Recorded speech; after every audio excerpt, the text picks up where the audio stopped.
Bocah-bocah, piye kabare? Apik-apik wae to? Sehat bagas waras to? Ya, pokoknya muga-muga bagas waras terus ya. Saiki sinau basa Jawa babagan ater-ater lan menulis aksara Jawa. Wingi awake dhewe wis sinau tembung lingga. Saiki sinau sithik ater-ater ya. Ben jelas. Nah, ater-ater kuwi apa to? Nek ning basa Indonesia yaitu imbuhan, ya. Nah, nek ater-ater basa Jawa iki ana akeh wernane.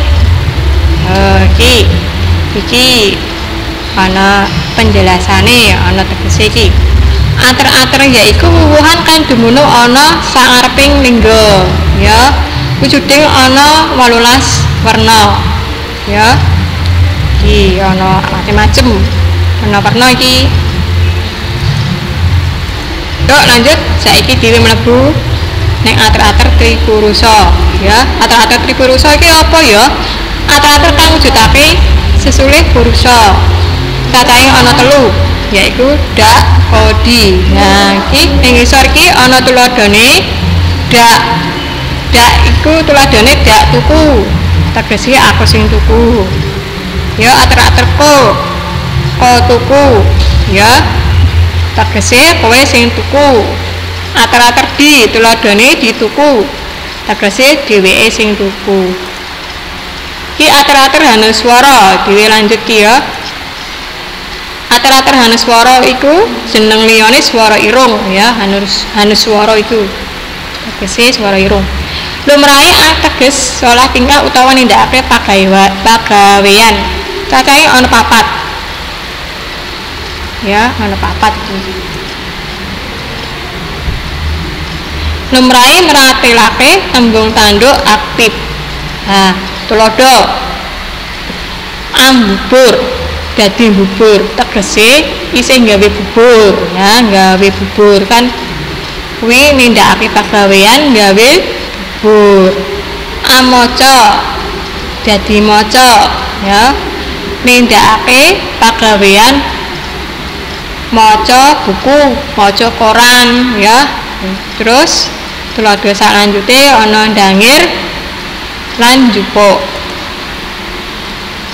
Lanjut ning ater-ater liyane ya.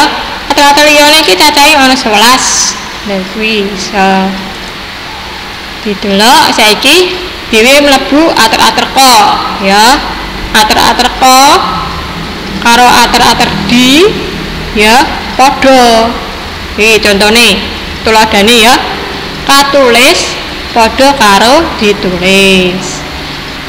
Tuladhane iki katuku dadi dituku. Ater-ater liyane yuk. Nah, iki bedane ater-ater di lan ko, ya. Di kuwi gatekake tumindaking prakaryan. Nek ko negesake kasile tumindaking, ya. Di kalau dalam bahasa Indonesia di itu melakukan, ya.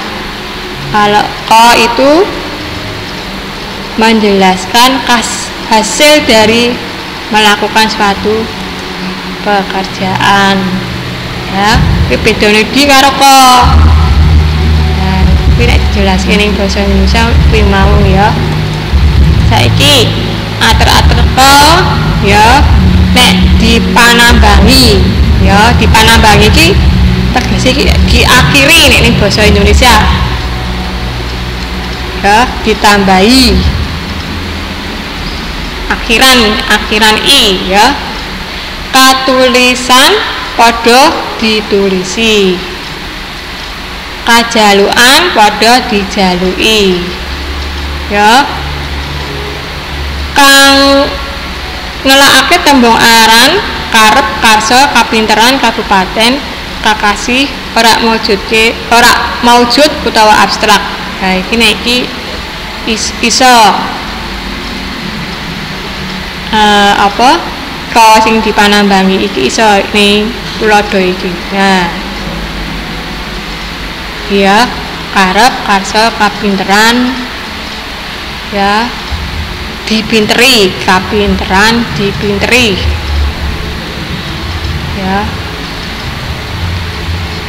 Iso dienggo ning perkara abstrak. Yuk, lanjut. Nah, iki ater-ater kan ndak nelakake ndak usuk. Ana mangsa kasa, mangsa karo, mangsa katelu.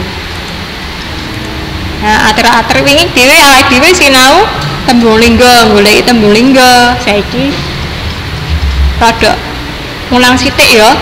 Ya. Kawaca kuwi entuk ater-ater ka tembung linggane waca.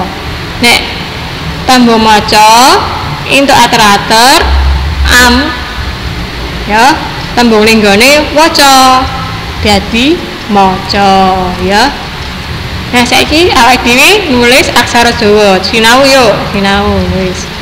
Nah, iki ibu tak jelaske singkat di pangkon ya. Pangkon kuwi ora entuk ning tengah ukara utawa ditulis ing tengah ukara. Entuke ning akhir ukara ya.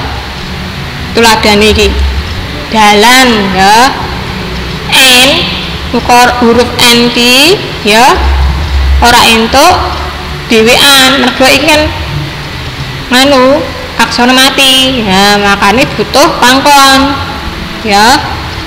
Saiki lanjut. Nah, ing ukara dalan mau tetep N ditulis no ya, nanging dipangku. Nah, saiki dhewe sinau nek ning aksara Jawa apa mburine sing ukara mburine utawa ngarepe mesti ning nulis aksara Jawa diganti ho, nanging nek diwaca tetep o ya. Iki aksara Jawane aja ditulis utawa tuladane anyar ora antuk ditulis kan ora ana to ning aksara Jawa ora ana. Lah makane nganggone iki aksara ho tapi tetep diwacane anyar ya. Saiki contoh niki ben jelas. Dalan anyar ya iki iki digantine yaiku aksara ho tapi tetap diwaca ya. Iki ning sing iki anu iki jenenge layar ya. Iki mergo layare ning komputer iki dadi apa iki kok dadi cilik ngene iki layar ya bocah-bocah ya. Nah, wis rampung sinau basa Jawa ya. Pokoke sinau ya. Nek ora jelas takon ibu guru, ora usah wedi ya. Wis ya cah, wis rampung. Wis sampai jumpa, matur nuwun.